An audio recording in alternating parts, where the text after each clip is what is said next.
ત્યાંથી કહેવામાં આવ્યું છે સ્માઈલ કરો.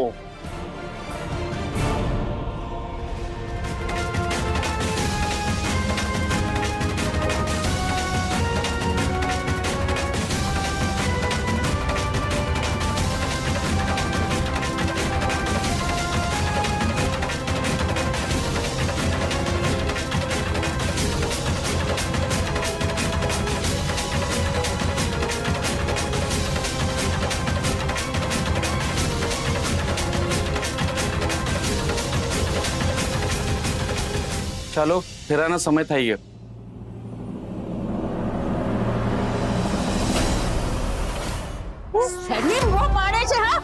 જેટલી પાડવી હોય ને એટલી પાડ, કોઈ નહીં સાંભળે. તે મને મારા છોકરાથી દૂર કરીને અહીંયા મોકલી હતી ને.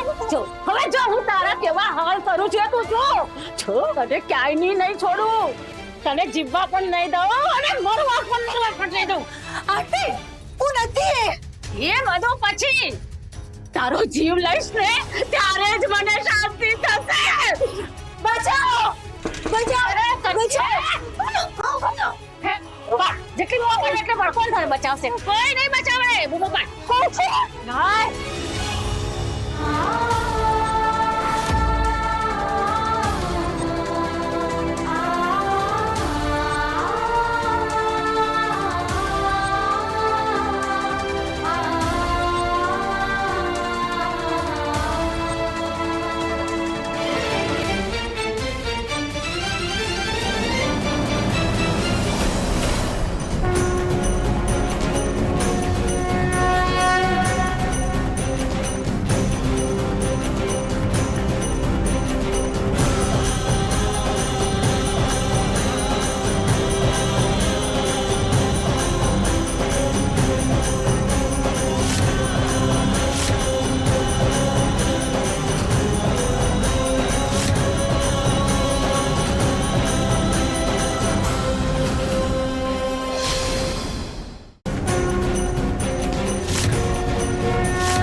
એમ સોરી માધવ, પણ મારી માટે આ જરૂરી છે.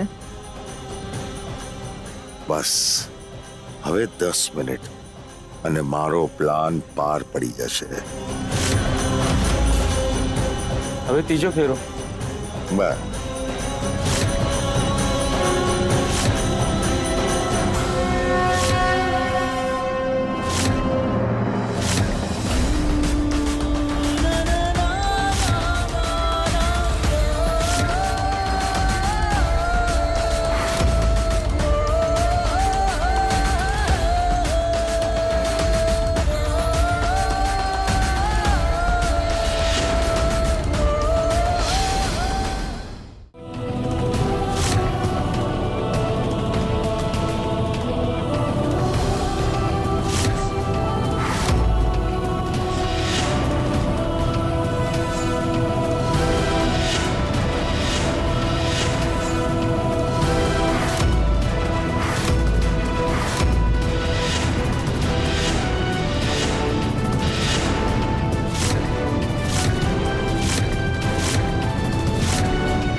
તમે મારા સંસ્કૃતિ નથી. હું માની જ ના શકું. તમે મારા સંસ્કૃતિ નથી.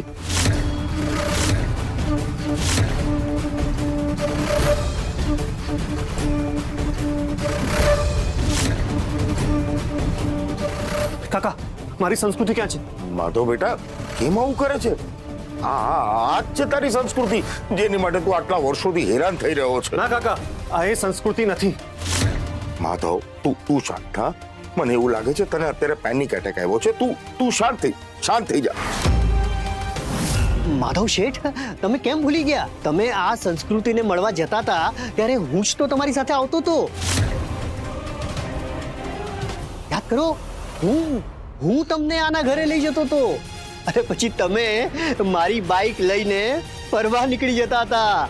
યાદ આવ્યું? બેટા આની સાથે તો તારે મેરેજ કરવાના હતા, કેમ ભૂલે છે? અરે ભાણિયા, આ છોકરીના તો ફોટા તે મને મોકલાવેલા. દેખાડો.